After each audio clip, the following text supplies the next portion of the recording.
श्री स्वामी समर्थ. तुम्हा सगळ्यांचे आपल्या स्वामीसूत्र ब्लॉग या चॅनलवर मनापासून स्वागत. स्वामी भक्त हो, आज पुन्हा एकदा तुमच्यासाठी नवीन स्वामी संदेश घेऊन आलेले आहे.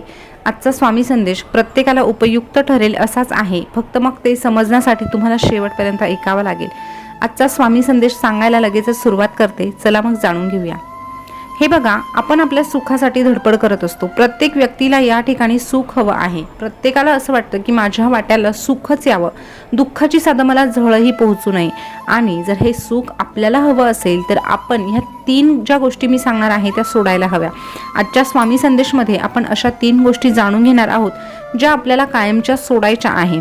आता हे बघा, आपण काय आत्मसात करायला हवं, आपल्याकडे कुठले गुण असायला हवे, आपण कसं वागायला हवं, हे तर आपल्याला समाजामध्ये प्रत्येकजण सांगत असतो किंवा आपण भरपूर ठिकाणी हे ऐकतही असतो आणि ते ऐकणं देखील गरजेचं आहे. परंतु काही गोष्टी अशा असतात ना की त्या आपल्याला वेळीच सोडायला लागतात. वेळीच आपण त्या सोडल्या नाही तर आपण कधीही आनंदी राहू शकत नाही. नक्कीच कुठल्या गोष्टी आहे हे सांगायला आता आपण सुरुवात करूया. तर स्वामींनी सांगितलेला जो संदेश आहे त्यातील सगळ्यात पहिली जी गोष्ट आहे ती महत्त्वाची अशी की प्रत्येक गोष्टीवर नियंत्रण ठेवणं सोडून द्या. हे बघा, बऱ्याचदा आपला अट्टहास असा असतो ना की समोरची व्यक्ती माझ्या नियंत्रणात राहायला हवी.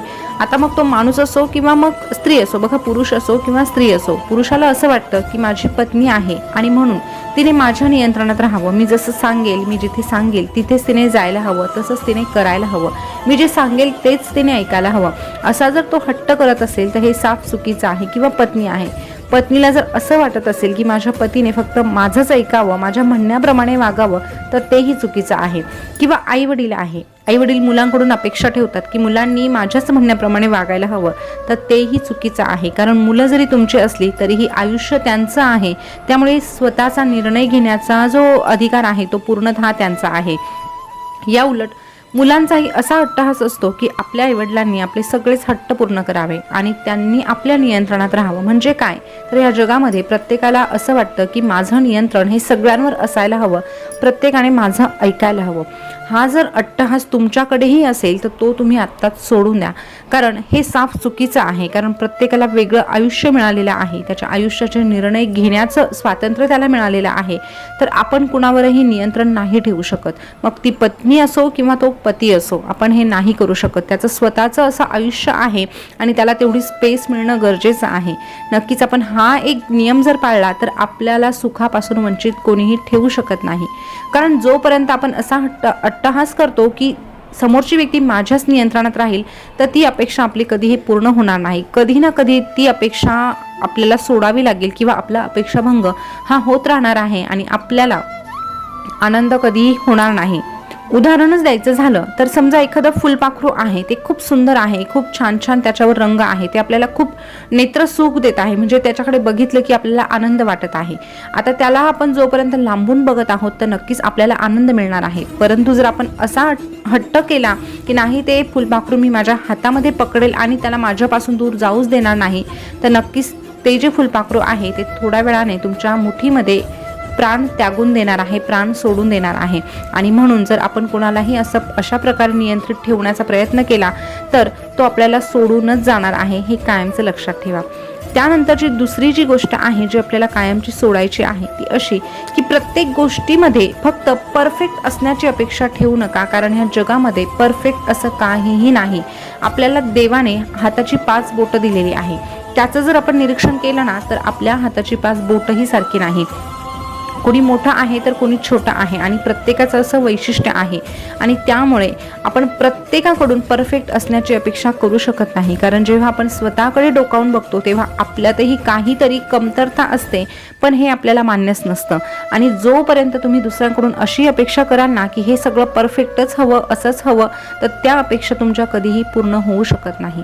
उदाहरणार्थ समजा एखादी खूप सुंदर दिसणारी मुलगी आहे, तिचे हात खूप छान, म्हणजे गोऱ्या रंगाची मुलगी आहे, परंतु ती जेव्हा स्वयंपाक करायला जाते तेव्हा त्या स्वयंपाकाला चवच येत नाही, तर नक्कीच ही तिची कमतरता असू शकते. परंतु तिचं जे रूप आहे ते तिच्यातला प्लस पॉईंट आहे. या उलट एखाद्या सावळ्या रंगाची मुलगी आहे परंतु ती खूप छान स्वयंपाक बनवते, तर नक्कीच सावळा रंग हा थोडासा तिचा मायनस पॉईंट असला तरीही तिच्या हाताला जी चव आहे तिच्यातला तो प्लस पॉईंट आहे. म्हणजे काय, एकंदरीत सांगण्याचं तात्पर्य काय तर या ठिकाणी कोणीही कमी जास्त नसतो, प्रत्येकामध्ये काहीतरी कमी असतं, काहीतरी जास्तीचं असतं.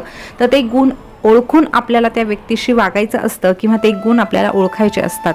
आपण जर अवगुण शोधायचं ठरवलं तर नक्कीच आपल्याला खूप अवगुण सापडतात, परंतु गुण शोधायचं म्हटलं तर ते तितकं सोपं काम नाही. आणि ज्याला ते काम जमतं तो कधीच दुःखात राहू शकत नाही, हे अगदी 100% सत्य आहे. त्यामुळे प्रत्येक गोष्ट परफेक्टच हवी असं म्हणण्यापेक्षा जे काही आपल्या वाट्याला आलेलं आहे ते परफेक्ट कसं बनवता येईल किंवा त्यामध्ये अजून सुधारणा कशी करता येईल, त्यासाठी तुम्ही किती प्रयत्न कराल हे जर तुम्ही ध्यानी घेतलं तर निश्चितच तुम्ही सुखातच राहणार आहात. त्यानंतरची तिसरी जी गोष्ट आहे जी आपल्याला सोडायची आहे ती म्हणजे प्रत्येक कामामध्ये आनंद किंवा मस्ती शोधण्याची जी सवय आहे ती साफ चुकीची आहे. कारण प्रत्येक काम आपल्याला आनंदच देईल असं नाही.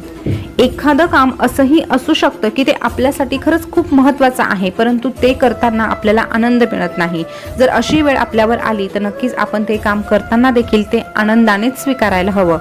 कारण आजच्या युगामध्ये जर आपण बघितलं ना तर आपल्या आजूबाजूला अशा भरपूर गोष्टी असतात ज्याने आपल्याला आनंद मिळतो, पण त्याचा आपल्याला काहीही फायदा नसतो. जसं की सोशल मीडियामध्ये म्हटलं तर इंस्टाग्राम, फेसबुक, व्हॉट्सॲप, अजून इतर भरपूर काही असे भरपूर ॲप आहे ज्या सोबत आपण जेव्हा वेळ घालवतो तेव्हा आपल्याला भरपूर आनंद मिळतो, परंतु तो आनंद क्षणिक असतो.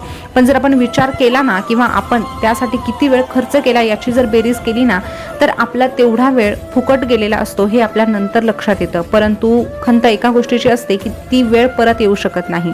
या उलट अशी काही कामं असतात जी आपण जर केली तर आपल्याला त्याचा फायदा आयुष्यभर होत असतो, पण ते करताना मात्र आपल्याला आनंद मिळत नाही. उदाहरणार्थ स्वतःला शिस्त लावणे किंवा व्यायाम करणे किंवा मग खाण्यापिण्याच्या चांगल्या सवयी लावणे, ह्या गोष्टी करायच्या म्हटल्या ना तर आपल्याला त्यामध्ये अजिबात आनंद मिळत नाही. आपण ते फक्त करायचं म्हणून करतो, आनंद त्या ठिकाणी आपण व्यक्तच करत नाही किंवा आनंद होतच नाही. पण तरीही त्या गोष्टी आपल्याला खूप महत्त्वाच्या ठरतात. आपलं आयुष्य अजून उज्ज्वल होण्यासाठी त्या गोष्टी मदत करत असतात. म्हणजे एकंदरीत सांगण्याचं काय तर आपण जे काही करतो त्याने आपल्याला फक्त आनंदच मिळेल ही भावना चुकीची आहे. ते केल्यानंतर आपल्याला आपल्या आयुष्यामध्ये किती त्याचा फायदा होईल याचा विचार करणं देखील तितकंच गरजेचं आहे. आणि नक्की जर तुम्हाला ही सवय असेल की तुम्हाला ज्या गोष्टीमध्ये आनंद मिळतो तेच तुम्ही करणार असं जर तुम्ही ठरवणार असाल तर मग तुम्ही कधीही यशस्वी होऊ शकत नाही आणि तुम्ही कधी आनंदी देखील राहू शकत नाही. कारण तो आनंद तुमचा क्षणिक राहणार आहे, त्याचा फायदा तुम्हाला पुढे जाऊन काहीही होणार नाही. तर नक्कीच स्वामी म्हणतात की ह्या 3 गोष्टी जी व्यक्ती सोडून देते आणि मग आयुष्याची वाटचाल करते तिला जीवनामध्ये कोणीही दुःख देऊ शकत नाही, तिला कधीही कोणीही हरवू शकत नाही. तर स्वामी भक्त हो, आजचा स्वामी संदेश तुम्हाला कसा वाटला कमेंटमध्ये आवर्जून सांगा. आणि असे छान छान नवनवीन स्वामी संदेश ऐकण्यासाठी आपल्या स्वामीसूत्र ब्लॉग या चॅनलला सबस्क्राईब करा. पुन्हा भेटू या नवीन स्वामी संदेश सोबत. तोपर्यंत स्वस्त राहा, मस्त राहा आणि आपल्या स्वामीसूत्र ब्लॉग या चॅनलवरचे स्वामी संदेश ऐकत राहा. धन्यवाद.